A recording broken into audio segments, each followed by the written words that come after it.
Live. So we are live, y'all.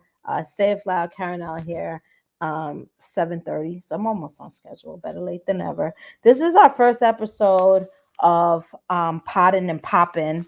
I get a lot of questions on podcast and podcasting and things that I do, and people are always in my DMs asking me questions to make their podcast better or their show better or branding or press kits, things like that.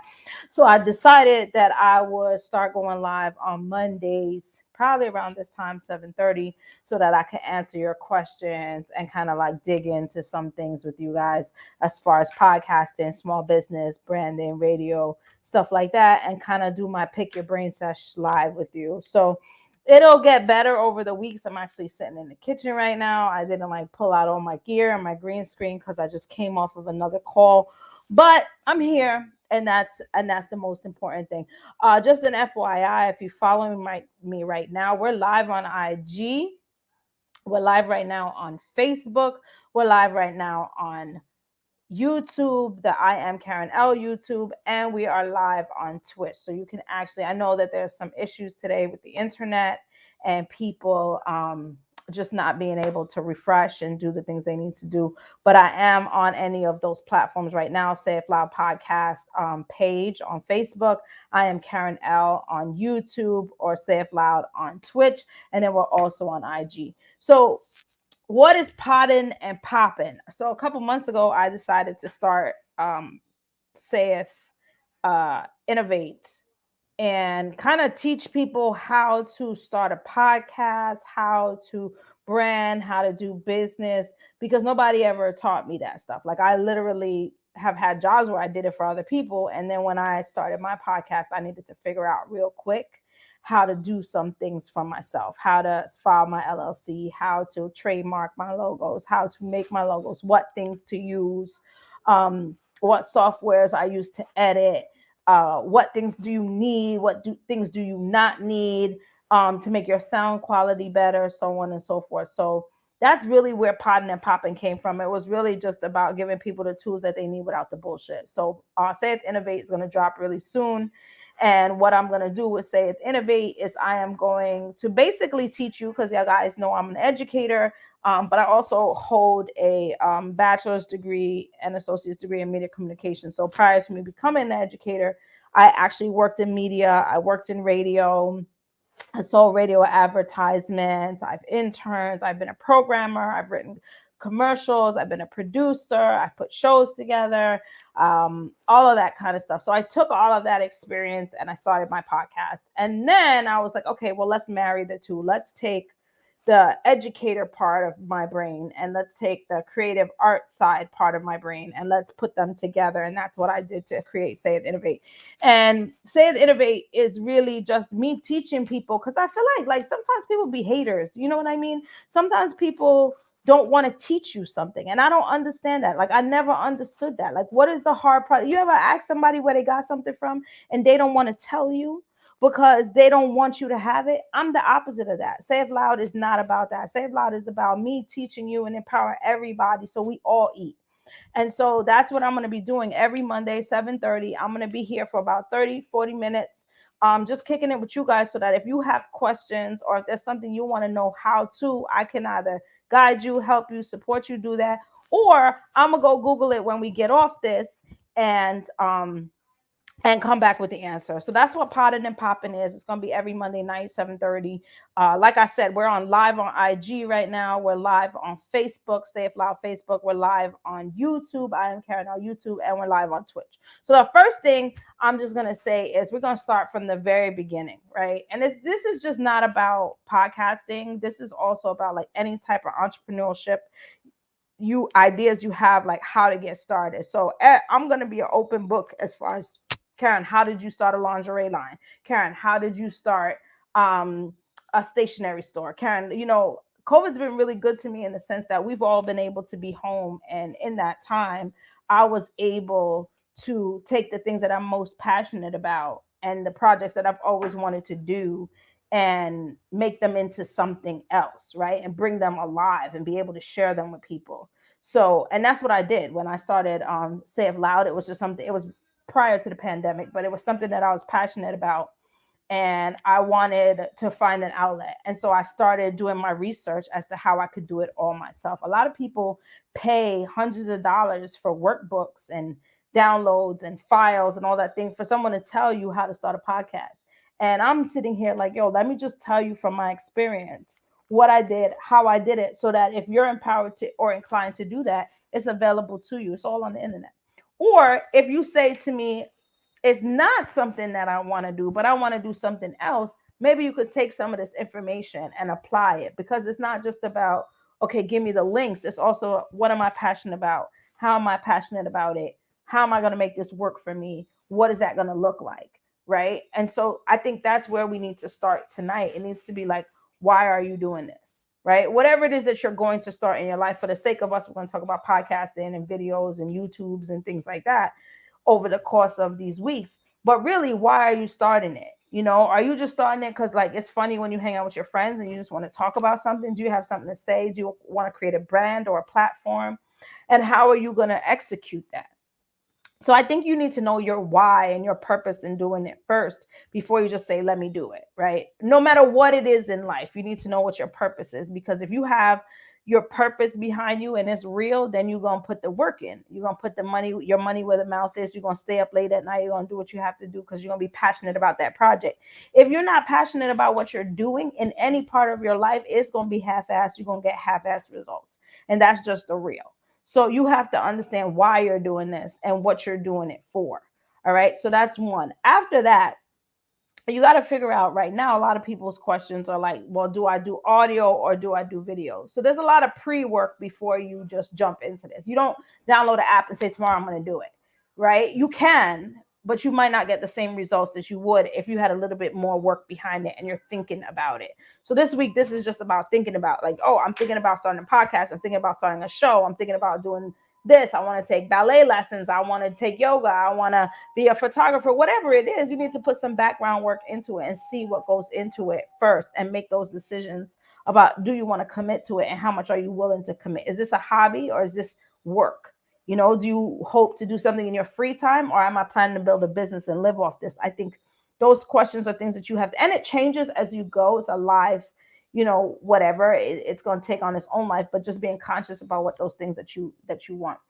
Right now, there's a lot of discussion between audio and video. When I started my podcast a year and a half ago, almost 2 years ago, I just did audio, and I just did audio because, in all honesty, I feel like this. I got a ponytail right now. It's raining outside. I felt like video meant that I had to put a face on and I had to have hair done. And I really didn't want to have to commit to all that in my everyday life to be like, all right, every time I want to record. So you can do audio or you can do video. A lot of people are moving to visuals right now. And so podcasting has gone from just being an audio platform to now having audio and visuals. And then I've actually worked on this and continue to work on it. I have started the process of creating a channel through Roku, so that, and it's a lot of work, and I start and I stop and I start and stop, because when I like, you gotta be like a computer coder, but I'm learning it and I watch YouTube videos and whatever. But having visual is like a big deal now, and so everybody's going with visuals.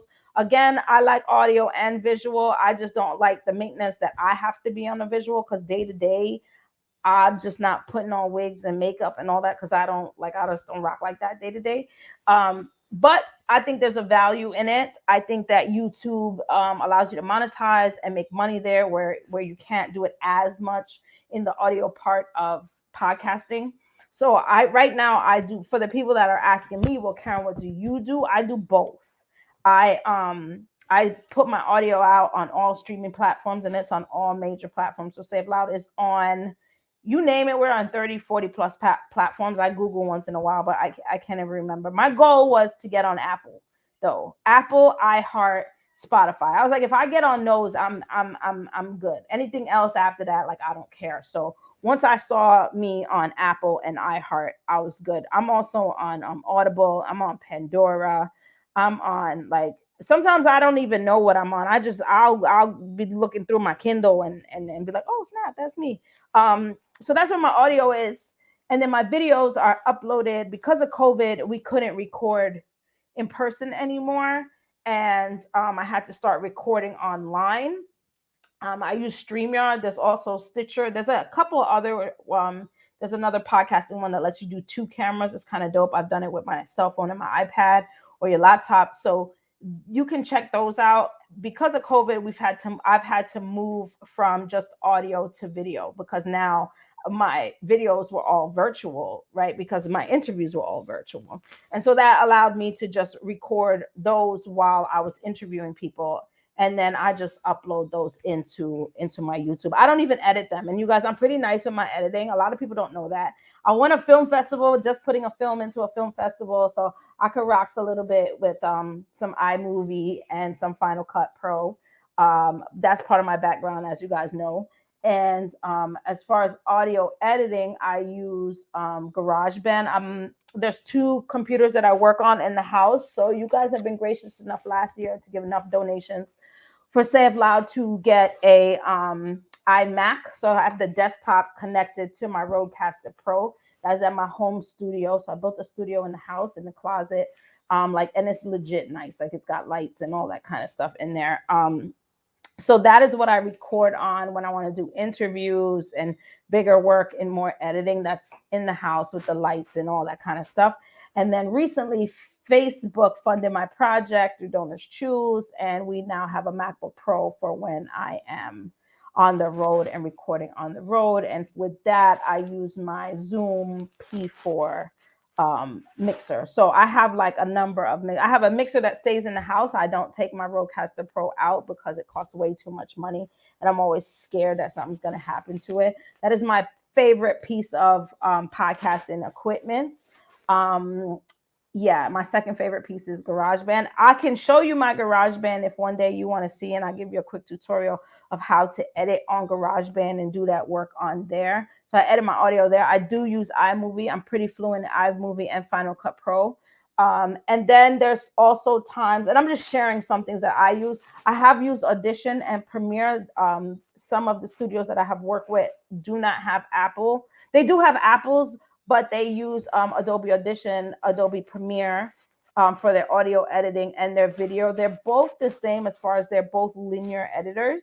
So you can actually edit on either or when you're editing audio or video. So I encourage you to do that. Audacity is another one that people tend to edit on. I would suggest that you find something that you're comfortable with and then you tinker with it. The more you tinker with it, the better it's going to be, the more you're going to learn how to use it. I've taken classes and I can tell you that I didn't learn nothing. The best way to learn to edit video or audio is to just do it. Just get up and do it. Like I said, because of COVID, now I'm recording using, I don't use Zoom. I just think Zoom's not for that. When I use StreamYard, I can download MP3s and WAV files right into my computer and then drag and drop those right into Audition or GarageBand and edit them right there. So it makes it a lot easier for me to than downloading from Zoom that saves them on a cloud and da.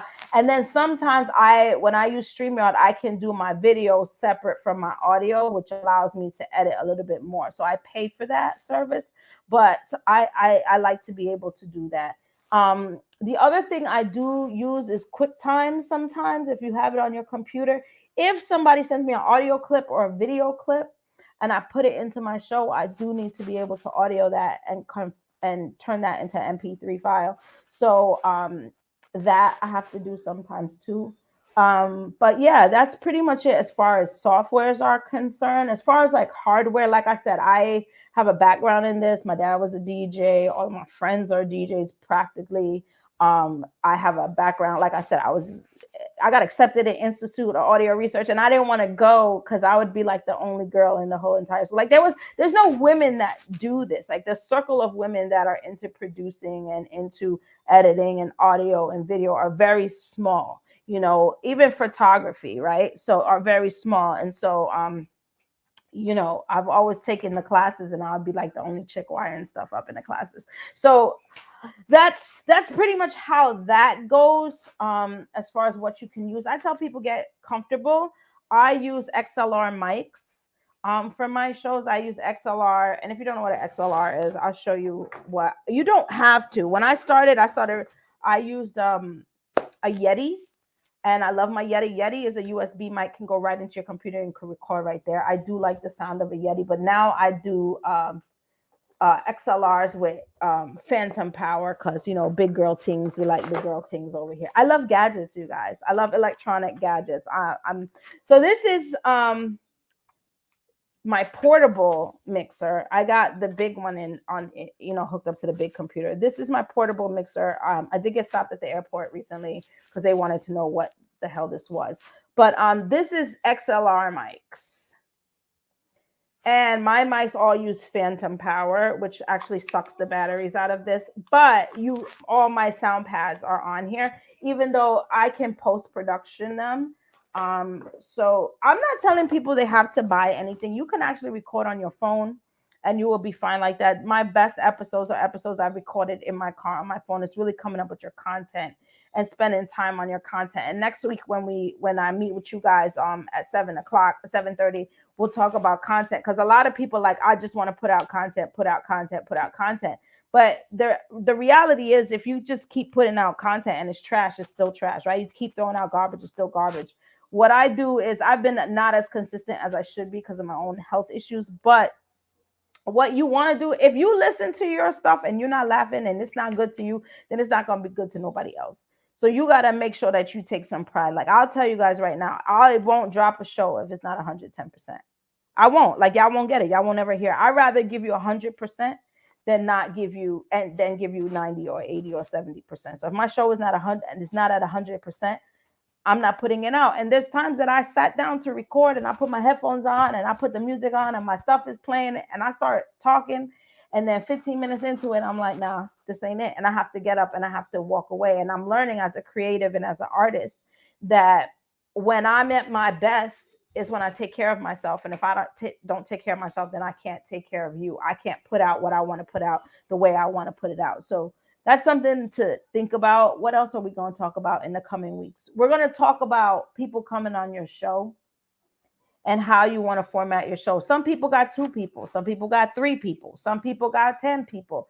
Some people have guests. Some people are by themselves. So it's really how do you want to format your show? But making sure that your show does have a format, because a lot of people don't have a format. I've actually gone to people's shows and they're like, come on my show. And there's no format to the show. I'm sitting there for 2-3 hours and there's no format. There's no beginning, no middle, no end, no closing, not prepared. And you don't want that. You want to put a show together that's prepared. When I started Say It Loud, before I launched, I had wrote out 6 months worth of episodes. I looked at the calendar and I knew every Friday for 6 months.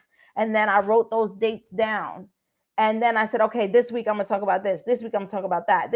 And then I looked through the list again and I went through the 6 months. And then I said, okay, who can come on the show and where do they fit in what I want to talk about? And those kind of things. So I would plan out my shows as far as what the topics were. And then after I did what the topics were, how much time am I going to spend on my show? Because some people have a show and it's an hour and 45 minutes.